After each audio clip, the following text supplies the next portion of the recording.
سورہ رعد آیت نمبر 14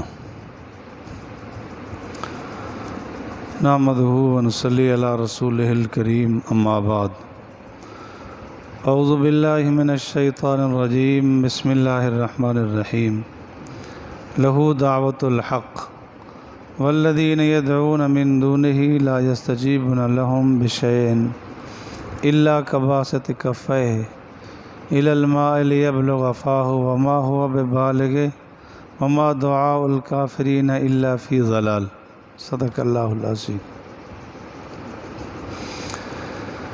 اللہ تعالیٰ ارشاد فرما رہے ہیں لہو دعوت الحق، اس کے لیے حق کی دعوت ہے۔ اللہ رب العالمین جو دعوت دیتے ہیں وہ دعوت حق ہے۔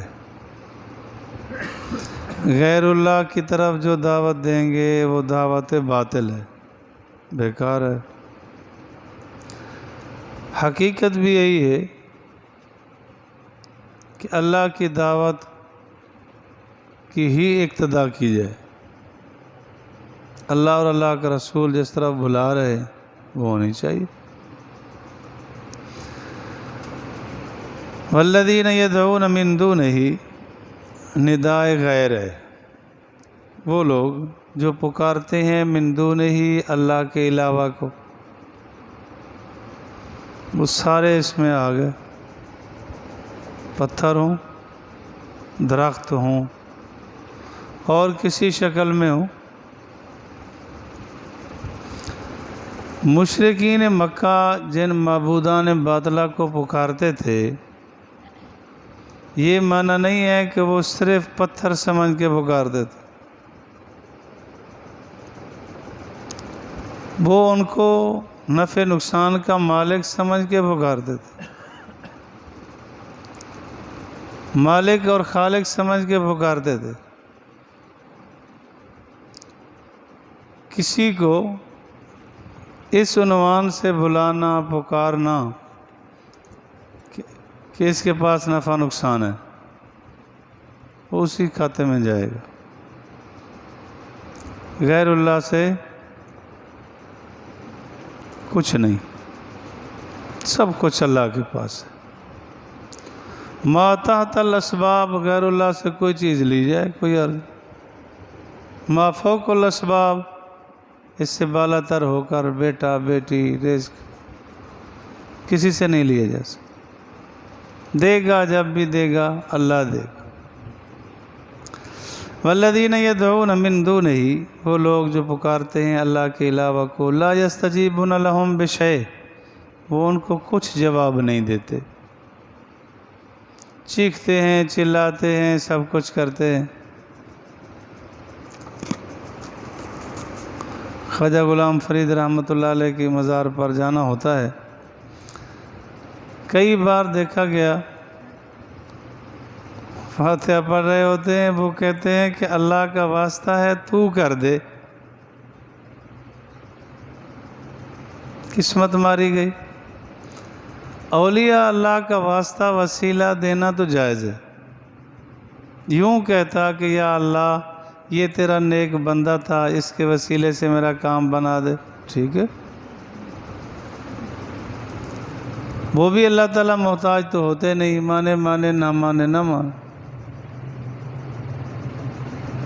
نہ مانے تو نبیوں کی نہ مانے۔ قادر مطلق جو ہوا، فرمایا غیر اللہ کو پکارنا ایسا ہی ہے جیسے پانی رکھا ہو، وہ دونوں ہاتھ بڑھا دیے جائیں اور کہا جائے پانی سے آ جا آ جا آ جا، منہ میں چلا جا۔ وہ زندگی بھر اگر اس طرح ہاتھ پھیلائے رکھے، نہ پانی آئے گا نہ منہ میں جائے گا۔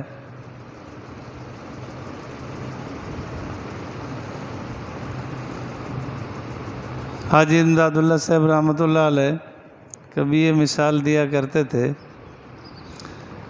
کہ غیر اللہ کو پکارنا ایسا ہی ہے کہ جیسے کوئی آدمی تھیلے میں کنکریاں بھر لے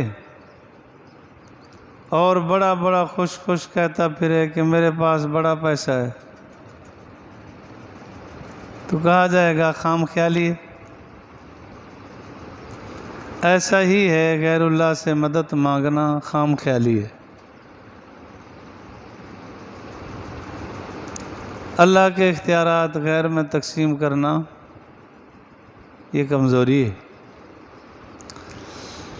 اللہ کباسط کفہ ہے، جیسے کہ اس نے اپنے دونوں ہاتھ پھیلا دیے الی الماء پانی کی طرف، لیبلغ فاہ تاکہ اس کے منہ تک پہنچے، وما ہوا ببالغ اور اس کے منہ تک پہنچنے والا نہیں ہے۔ نتیجہ وما دعاء الکافرین الا فی ضلال، نہیں ہے کافرین کی پکار مگر گمراہی ہی ہے، کچھ بھی نہیں۔ دعا مسلمان کی تو دعا رد نہیں ہوتی، قبولیت کے درجات ہیں لیکن رد نہیں ہوتی۔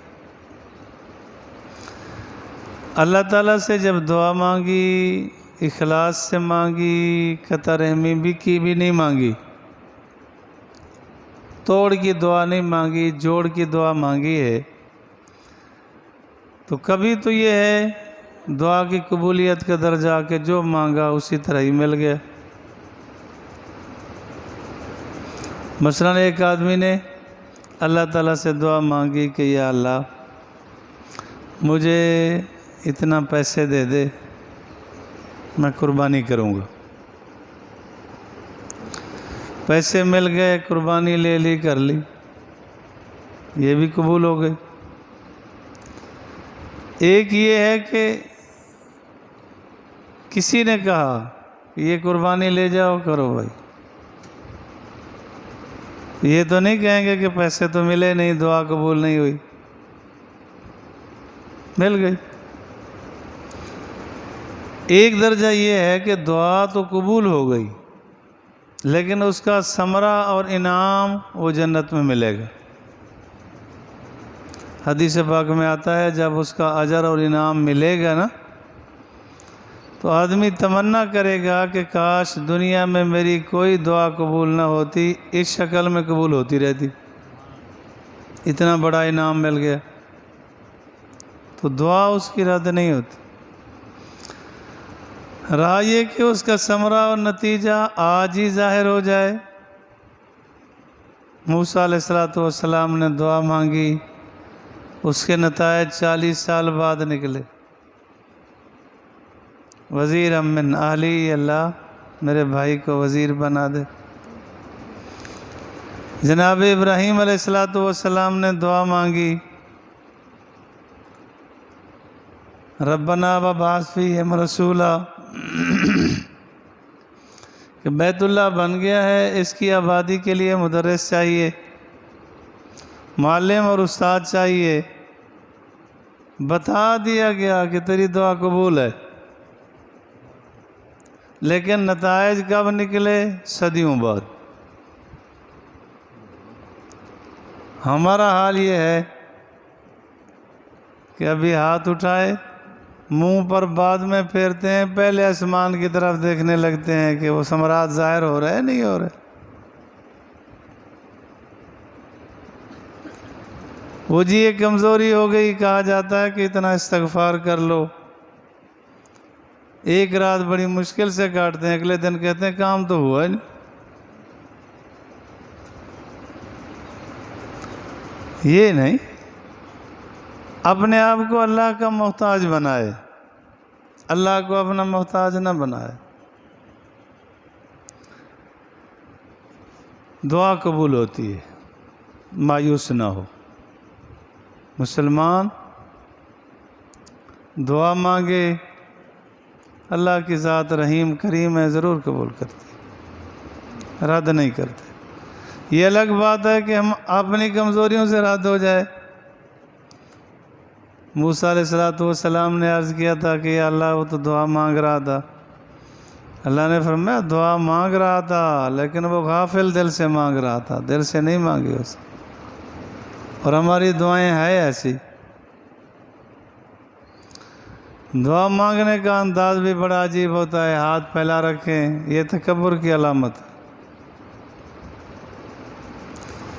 یہ غفلت کی علامت ہے کہ ہاتھوں میں ہاتھ ڈالے، پتہ نہیں ہاتھوں کو دبا رہے ہیں، دعا مانگ رہے، ہاتھوں کو دبایا جا رہا ہے، ربنا آتنا فی الدنیا حسنہ، یہ دعا تو نہیں، گود میں ہاتھ رکھے ہوئے ہیں، اللہ تعالیٰ سے دعا مانگ رہا ہے، یہ کتنا غفلت کی علامت ہے۔ اور کچھ دعا مانگتے ہیں جیسے اللہ پہ احسان کر رہے ہوں، بڑے ناز نخرے سے، خوار ہیں، بدکار ہیں، ڈوبے ہوئے ذلت میں ہیں، کچھ بھی ہیں مولا تیرے محبوب کی امت میں سے۔ ناز نخرے تو اللہ کو نہیں چاہیے، دعا میں تو عاجزی چاہیے ہوتی۔ حدیث پاک میں آتا ہے کبھی بھی آپ علیہ الصلوۃ والسلام نے دعا مانگتے آسمان کی طرف نہیں دیکھا، یہ ناز نخرے نہیں چاہیے۔ اور کبھی دعائیں پڑھ رہے ہوتے ہیں لیکن پتہ نہیں ہوتا کہ میں کیا مانگ رہا ہوں، دعا مانگ رہے ہیں ربنا ہب لنا من ازواجنا وذریاتنا وقرۃ اعین واجعلنا للمتقین اماما، پوچھو کیا مانگی ہے، کہتے قرآن میں ہے، دعا قرآن میں ہے، اس کو نہیں پتا کہ میں نے مانگا کیا ہے۔ اللہ کریم ہے، رحم کر دے، لیکن اس کو تو پتہ ہی نہیں کہ مانگا کیا ہے۔ ایک صاحب سے میں نے خود سنا تھا، واش روم کے دروازے پر کھڑے، واش روم میں جانا چاہ رہے، الحمدللہ الذی اطعمنا وسقانا وجعلنا مسلمین، پھر میں انتظار کرتا رہا، شہر کی بات ہے، وہ جب واپس آئے میں نے کہا جی آپ دعا پڑھ رہے تھے، کہتے حضور نے سکھلائی ہے، میں نے کہا کوئی موقع بھی بتایا گیا، کہتے یہ تو نہیں پتا، اب کھانے کی دعا واش روم میں پڑھ رہا، عربی دعا ضرور پڑھ رہا ہے لیکن پتہ ہی نہیں کہ میں پڑھ کیا رہا ہوں۔ تو مفتی شفیع صاحب رحمۃ اللہ علیہ فرماتے ہیں کہ یہ دعائیں پڑھنا ہوئی، مانگنا تو نہ ہوئی نا۔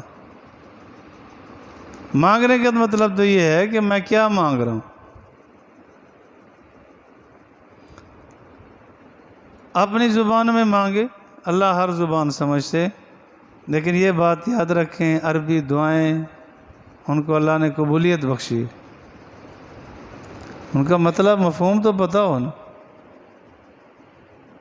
کہ میں کیا مانگ رہا ہوں۔ ربنا آتنا فی الدنیا حسنہ وفی الآخرۃ حسنۃ وقنا عذاب النار، پتہ تو ہو نا کہ میں اللہ تعالیٰ سے کیا مانگ رہا ہوں۔